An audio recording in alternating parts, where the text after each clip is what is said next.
So how do you go about accomplishing what you want in life? Setting goals and working to achieving them helps define what we truly want in life. They can help trigger new behaviors, guide our focus, and sustain momentum in everyday life and activities. One inspiring example of goal setting that we see every year is the dedicated Olympic athletes who train to compete against the most skilled competitors in the world. Many may not realize, but we actually have an Olympic champion colleague at Phoenix Contact. Alex Rose is with us today to share how you can make setting goals and achieving success part of your daily routine. So welcome, Alex. Thank you. Thank you for having me. Great to have you here. So you work a full-time job, you have a family, and you're training for the 2024 Olympics. Correct. Yes. What does a normal day look like for you? Well, so the normal day will probably start off like a lot of my colleagues. We will be setting up our day with sales calls. We'll have, maybe some note taking or things to prepare for the day. Then it's, you're on the road, you're seeing customers, you're having lunches, you're trying to move opportunities forward and everything like that. But I think where my day might differ is that at the end of the day, I kind of have to start my second job, which is training for the Olympics. So that constitutes, 3 or 4 days a week of lifting. I try to throw 4 days a week. And truthfully, I always feel like I'm just not getting enough and I'm just catching up. So I've learned that I just have to get done what I can and just try to make, one tick of progress. If I can do something to know that I tried to train a little bit or get a little bit better or something, then I know, okay, this day was a success. I drove 5 hours and I got back and I did a lift, so I can pat myself on the back a little bit. But where it gets a little hairy is still trying to make time for family and everything too, because clearly outside of my Olympic goals, I have personal goals and, I'm a father now and a husband. So I have to manage my time very wisely. So I kind of have to pick and choose, when I'm going to really focus on discus, or it's important for me to be home and have dinner with my wife and be there when I put my son to bed, things like that. That's awesome. Yeah. And you said a key thing there. You said you focus on one thing. So is that really important throughout the day, just focusing on one task at a time? Absolutely. Okay. Absolutely. I'm glad you mentioned that. So when you have a dozen different things that you need to check off the list in a day, and this goes for anyone in sales or anyone really in any spot of the workforce, where you have all of these things just revolving around your brain that you need to focus on, it really helps just to hone in what's next. What's the next thing that you need to do to check off the list? And that's, my wife made me this bracelet. It's funny. It says "Be present" on it, and I wore this in the last 2 World Championships. I wore it in the Olympics. I wear it when I'm driving. I wear it in sales calls. I wear it everywhere. And, it really kind of, it sums up what I have to do in every moment. Is like, if I'm at a sales call, I'm at a sales call. And if I'm on a plane to a track meet and it's in Germany or London or Sweden or wherever, then, that's my time to focus on the meet. Yeah. So it's a lot of juggling, but if you're present, then you can get a lot done. Oh, that's a great way to explain that. That's awesome. Now, you're going to the 2024 Olympics in Paris. Yes, I will be. And competing in what area? So I'm a discus thrower for track and field, and I'm competing for Samoa. Okay. So in the last Olympics in 2021, I was actually the flag bearer for Team Samoa. So I've had quite the history of competing for them and representing them, and it's been incredible. That's a great honor. That's a great honor to be able to be the flag bearer. I know that's an important part of the Olympics, and setting the statement and having your entire team to kick off the Olympic event. You've got the support of your family, obviously, in sharing the bracelet that your wife made you. I think that's wonderful. But how important is that to have that support system behind you? Oh, it's incredibly important. If my family wasn't on board, and not just my wife and my immediate family, but her parents, my closest friends, my extended family, everybody, without a team around you helping support and truly believing in you and understanding, hey, this is what you're doing. You're not gonna be taking vacations like everybody else with your vacation time. You're gonna be competing. Without that support, it would be impossible. It'd be impossible to do what I do. So how did you get here? How did you get to this moment in time? Was the Olympics always a part of your life, or how were you introduced to that? Yeah, so growing up, we definitely were fans of the Olympics, my family. So while no one in my family was an athlete, my sister and I were kind of the first generations with that. We were always watching the Olympics on TV. So whether it was the Winter Olympics, the Summer Olympics, it definitely was a thought in the back of my mind, like, oh man, it'd be cool to be in the Olympics. That looks awesome. We'd watch like every minute of it. But it wasn't truly like a goal that you actually think could happen. You know, it was more of a, oh, that's Michael Jordan on TV. That's cool. Oh, this is Apollo Antonoto. It's awesome to watch. It's cool. It'd be awesome to be them. But yeah, I would say it happened due to a repeated process of setting very small goals and achieving them one goal at a time and just working your way up the ladder. So 10 years ago, I graduated college, and I was an All-American for Division I at Central Michigan University. But you know, I'd never won an NCAA championship, wasn't even close to an Olympic standard or anything. But I thought that I had the talent to one day compete in an Olympics, and you know, just kind of grinding away at that. I'm headed to my third next year. Nice. So, oh, that's wonderful. So setting goals certainly is a part of a daily habit for you, and it's, you know, how important is that? oh, it's extremely important. Yeah. So to me, I always take a look back, and pretty soon here I'm going to be setting my goals for what I want in the 2024 Olympics, Okay. right? So you want the medal. So that's going to be number one. I want an Olympic medal. I want to be the first male Olympic medalist for Samoa. And then you have to take a step back. Okay, so how do I do that? Well, the first step is being prepared by the time you make it to the Olympics. And how do I do that on a monthly basis, on a weekly basis, and on a daily basis? So you have a plan where, you know, as long as I follow the plan, if this week I know I have a lot of sales calls, I know I have to travel a lot, I know I have to make sure I'm there for a family commitment, but I need to go to the weight room twice, I need to throw at least once. And if you have that plan, even if you feel like you're not doing enough, if you are checking things off the list and you're you know, making progress, that's how you reach those big, ultimate, very intimidating goals that are at the end of the road. Yeah, and in watching some of your videos in you throwing discus, I mean, certainly that's not something you can do in your basement. Yeah.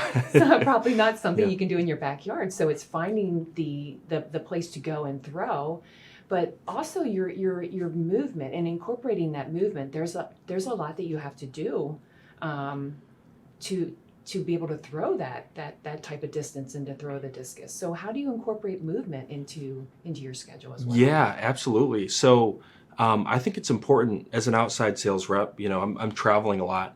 I have to really consider my route throughout the day or throughout the week. So if I know there's a stretch where I may be on the road for 3.5 hours straight, I truly make a note and I say, hey, you have to get out of your car. Yeah. Maybe you'll get gas halfway through.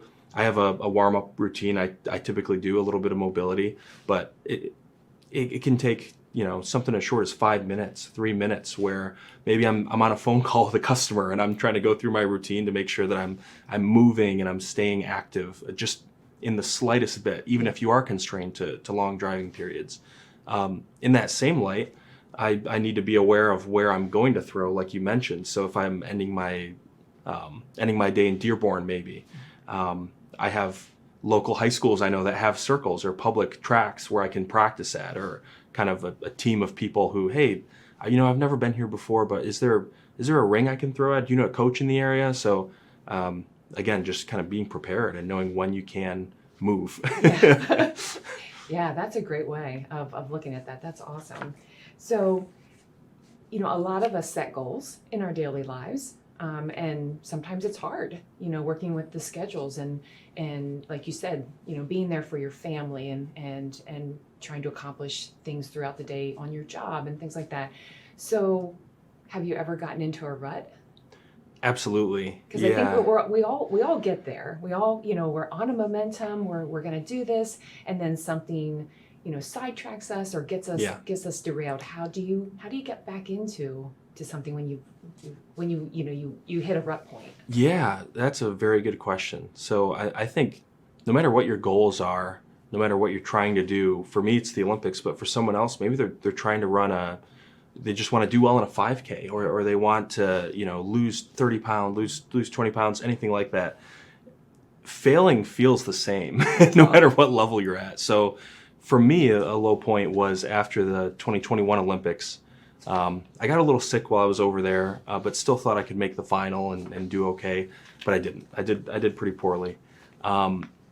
It takes a lot after you come back, and there's just this immense buildup of your expectations and your dreams and everyone else's dreams, because we've been training for 4 years, really 8 years through a couple Olympic cycles, and you truly have to recognize that, hey, I have these goals not for anyone else or for anyone else's perception of me, but these are mine.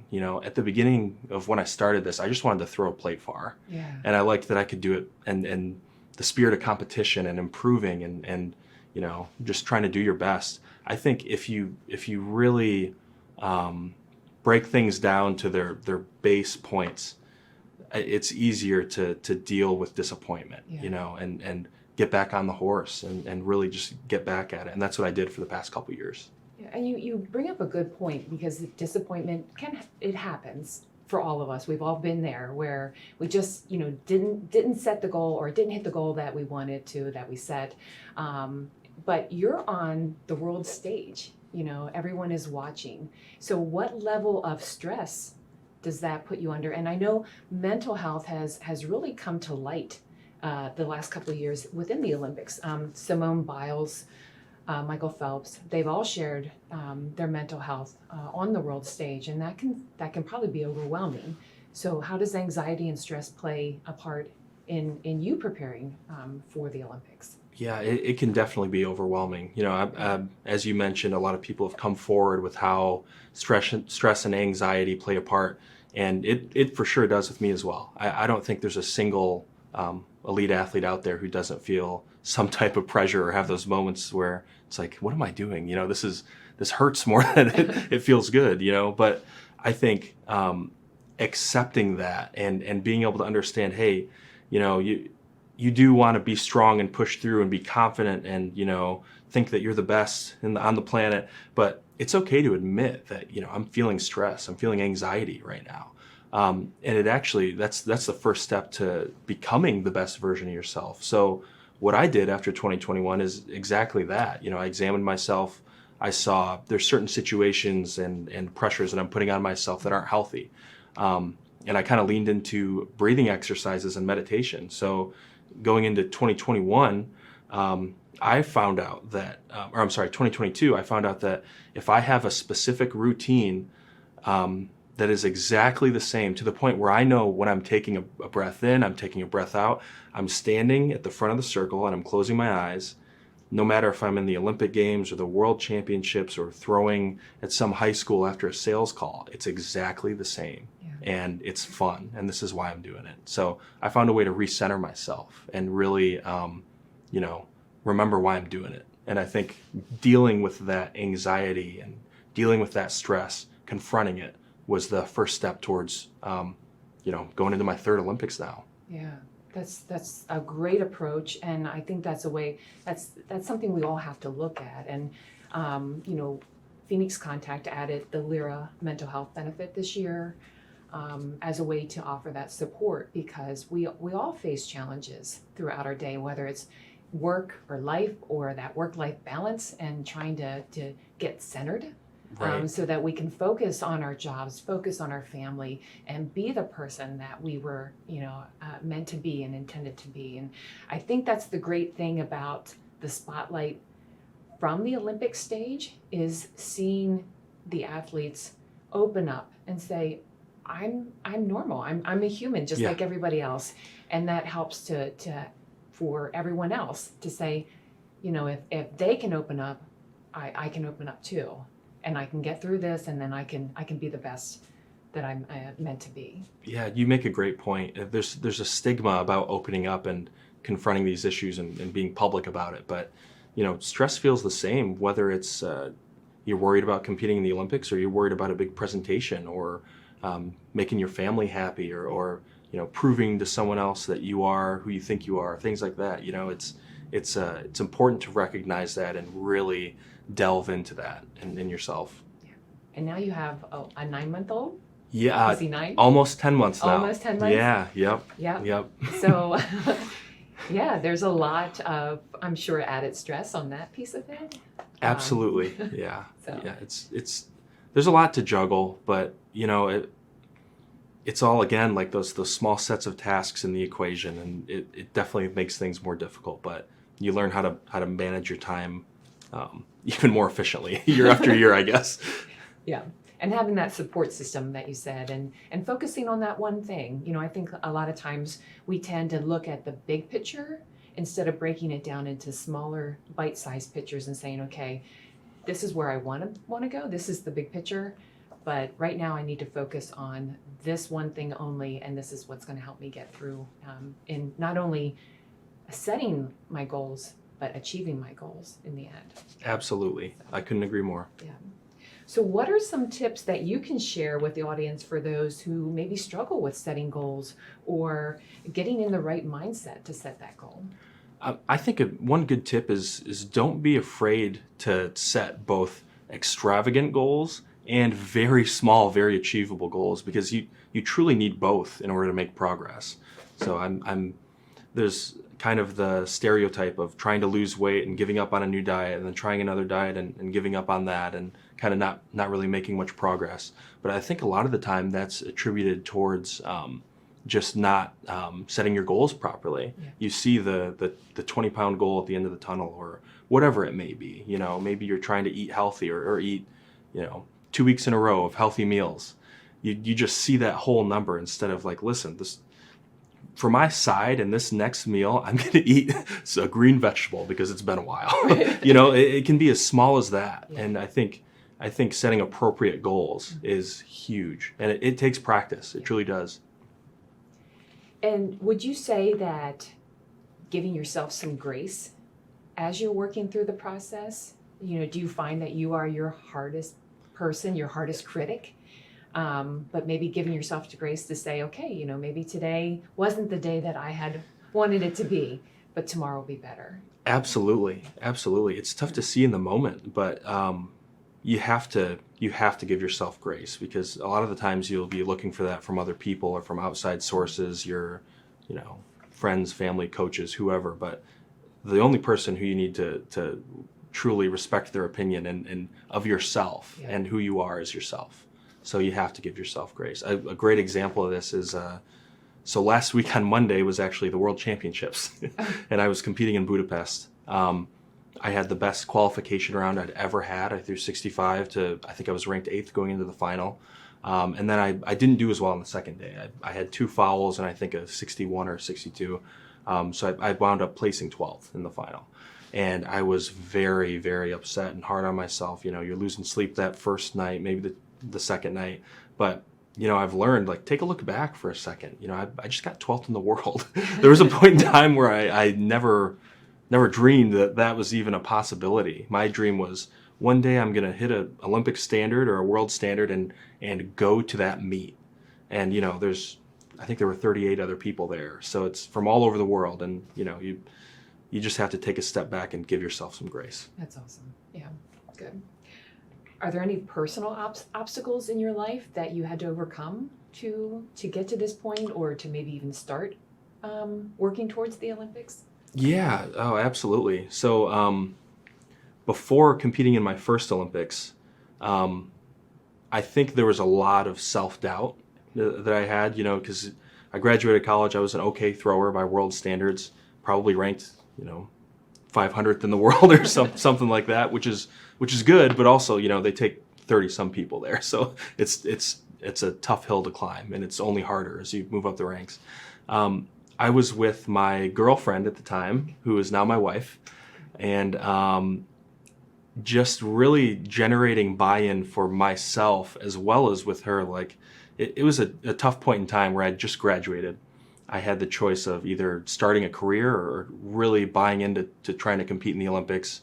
I was pushing carts at Sam's Club at the time, not really sure on my path. I didn't have that belief or confidence.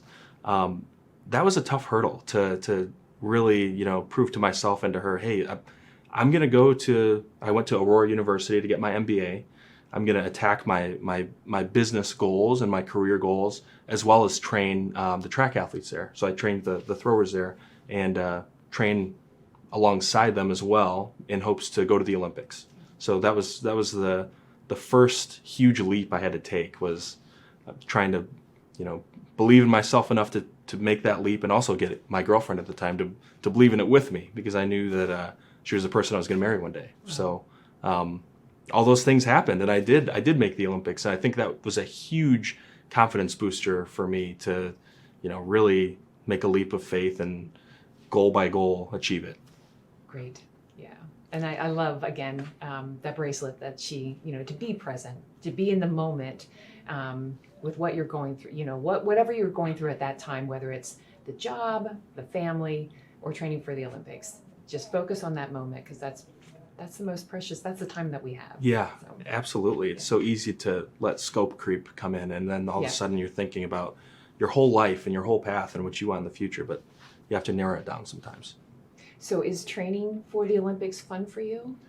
It is. Yep. There are challenging moments, absolutely, especially when you have these long days and you have to sacrifice one thing or another. But I mean, it's my passion. Yeah. It's a dream come true that I can find a way to make it all work, and it's been working better than it ever has somehow. I still don't know how, but it is. Yeah, it's incredibly fun for me. That's awesome. That's good. So if you, I'm sure you get many opportunities to talk to people around the world, but if you had somebody come up to you and say, I give up on my goals, I'm not sure what I want to do, what's one thing that you would encourage somebody to stay in the game and keep focusing on what they want out of life? That's a great question. I think I would tell them to maybe not even find what they love, but remember what they love. So there's, maybe you were growing up and you really liked to draw or paint, or maybe you liked to hike or do things that you totally forgot about. And I know it's not possible for everyone to just completely devote their life to that thing, but try to reconnect with it at least, because you have to have something that you're truly passionate about in your life.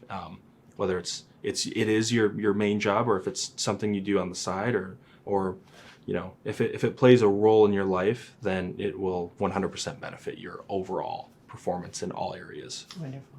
Good. So how can the audience watch your journey to the Olympics? Where can they go to see the updates for next year? So I typically post all of my season on my Instagram. It's I throw things. The O is a 0, so it's pretty fitting. But yeah, so I post all my updates on there, and I'll be posting everything leading up to the competitive season next year and the Olympic Games in Paris. Well, thank you for sharing your journey with us today. Thank you for being a part of the Phoenix Contact family.